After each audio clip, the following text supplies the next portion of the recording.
Hello అండి, నమస్తే. ఇప్పుడు మాట్లాడే టాపిక్ వచ్చేసి ఆంధ్రప్రదేశ్లో 2024 తర్వాత కూటమి ప్రభుత్వం ఆంధ్రప్రదేశ్లో ఏర్పడిన తర్వాత కేంద్రంలో కూడా బీజేపీ మైనారిటీ ప్రభుత్వాన్ని నడుపుతున్న తరుణంలో, అది కూడా ఆంధ్రప్రదేశ్ నుంచి ఉన్న ఎంపీల యొక్క అవసరంతో అవసరాల మీద ఆధారపడి నడుస్తున్న ప్రభుత్వం ఉన్న కేంద్రంలో రాష్ట్రంలో ఉన్న రెండు కూటమి ప్రభుత్వాల ఉన్న ఈ క్రమంలో ఆంధ్రప్రదేశ్కి మరీ ముఖ్యంగా విశాఖపట్నానికి దేశ ప్రధాని నరేంద్ర మోదీ గారు వస్తున్నారు.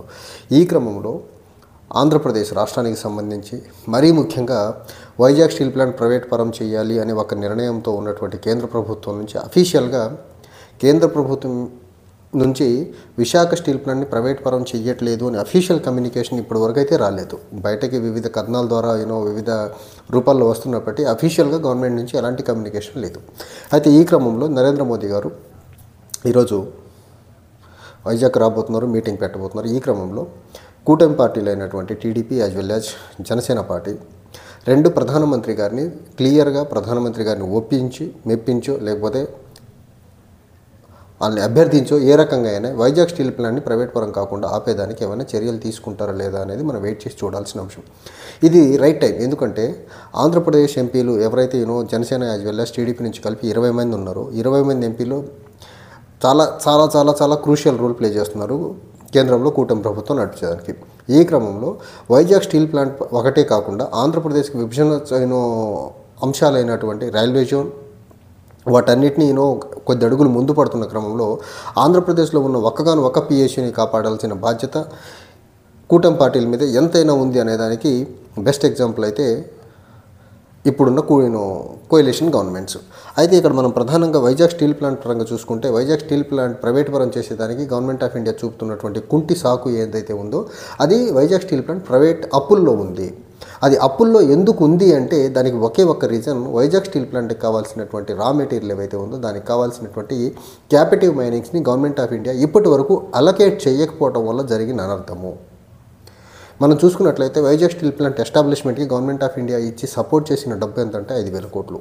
కానీ అదే Vizag steel plant government of ఇండియాకి ఇన్ రిటర్న్ కట్టిన ట్యాక్సెస్ ఎంతంటే 54,000 కోట్ల రూపాయలు. ఎక్కడ 5,000 కోట్ల రూపాయలు, ఎక్కడ 54,000 కోట్ల రూపాయలు. See the difference. ఇది కాకుండా వైజాగ్లో లోకల్గా ఎంప్లాయ్మెంట్ జనరేషన్ జరుగుతూ ఉంది. యూత్కి డైరెక్ట్లీ ఆర్ ఇండైరెక్ట్లీ వేరే రకంగా ఎంప్లాయ్మెంట్ జరుగుతూ ఉంది. సిటీ గ్రోత్ ఎక్స్పాన్షన్లో చాలా కీ రోల్ ప్లే చేస్తుంది.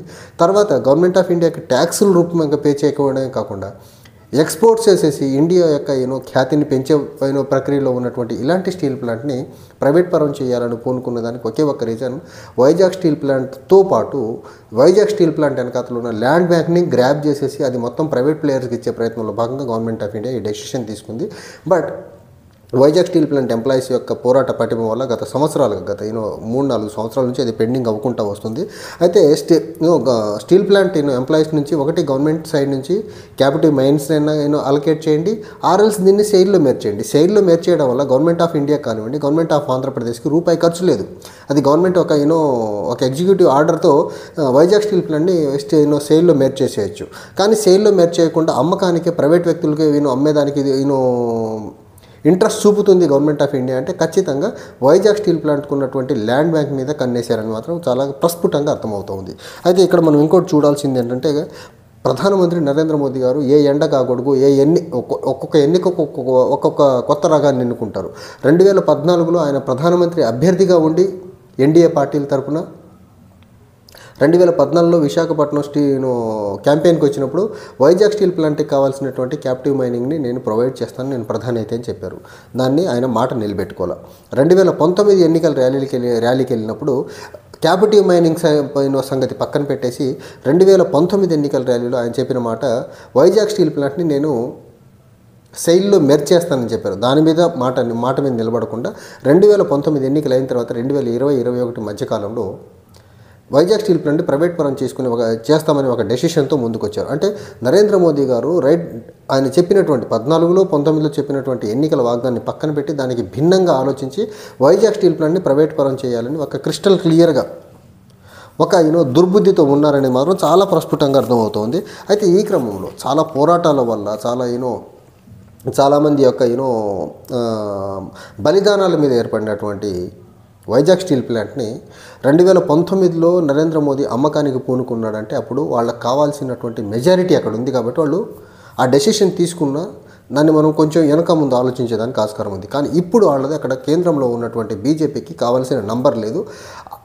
ఆ నంబర్ లేని క్రమంలో ఆ గవర్నమెంట్ సక్సెస్ఫుల్గా 5 years రన్ అవ్వాలంటే ఆంధ్రప్రదేశ్ నుంచి ఉన్నటువంటి ఎంపీల యొక్క అవసరం చాలా ఉంది. కాబట్టి ఆంధ్రప్రదేశ్లో ఉన్నటువంటి కూటమి పార్టీలు, మరీ ముఖ్యంగా టీడీపీ, జనసేన పార్టీలు బీజేపీ మీద ఒత్తిడి పెట్టైనా సరే ఇతర స్టీల్ ప్లాంట్ని ప్రైవేట్ పరం కావట్లేదు, చేయట్లేదు అనే ఒక ప్రకటన వచ్చేలా చూడాలి. First thing.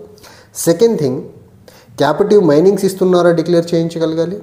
లేకపోతే దీన్ని సెయిల్లో మెర్జ్ చేసేసి సక్సెస్ఫుల్గా వైజాగ్ స్టీల్ ప్లాంట్ని ప్రభుత్వం రంగంలో ఉంచి దాన్ని ముందుకు తీసుకెళ్లే ప్రక్రియ ఏర్పాటు అయ్యేలా చూస్తే బాగుంటుంది. అలా కాకుండా వీళ్ళు అక్కడ మీన వేషాలు లెక్క వేసి చంద్రబాబు నాయుడు నుంచి ఒక పక్క చిడతలు వాయిస్తా, పవన్ కళ్యాణ్ గారు ఇంకో చిడతలు వాయించుకుంటా కానీ మీరు మోదీ గారి దగ్గర నుంచి క్లియర్ కట్ హామీని వైజాగ్ స్టీల్ ప్లాంట్ విషయంలో తీసుకోపోతే, అది కూడా కేంద్రంలో తుమ్మితే ఊడిపోయే ముక్కు లాంటి ప్రభుత్వం ఉన్న ఈ తరుణంలో ఖచ్చితంగా ఆంధ్ర రాష్ట్ర ప్రజలు, మరీ ముఖ్యంగా ఉత్తరాంధ్ర ప్రజలు, అంతకంటే మరీ ముఖ్యంగా వైజాగ్ ప్రజలు మిమ్మల్ని క్షమించరు, మిమ్మల్ని హర్షించరు.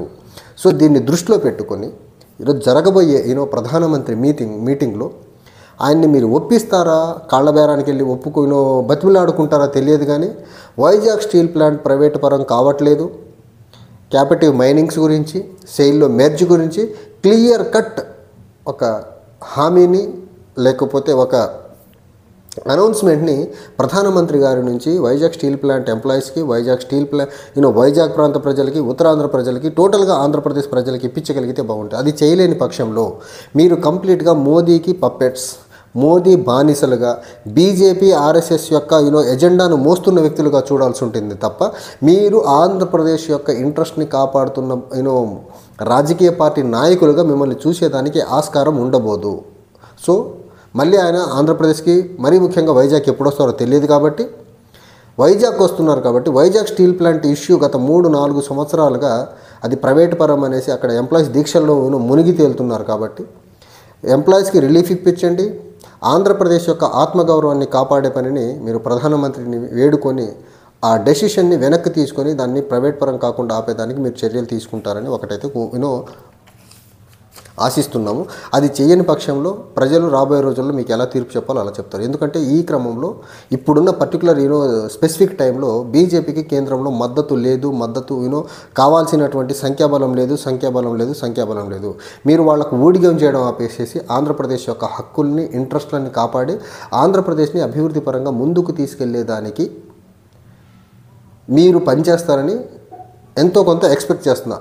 అది మీరు ఆంధ్రప్రదేశ్ ఇంట్రెస్ట్ కోసం పనిచేస్తారా, లేకపోతే బీజేపీ యొక్క ఇంట్రెస్ట్ల కోసం పనిచేసి మీ స్వార్థాల కోసం పనిచేస్తారనేది ఈరోజు మీటింగ్తో మాత్రం చాలా ప్రస్ఫుటంగా అర్థమైపోతుంది. చూడాలి. Thank you.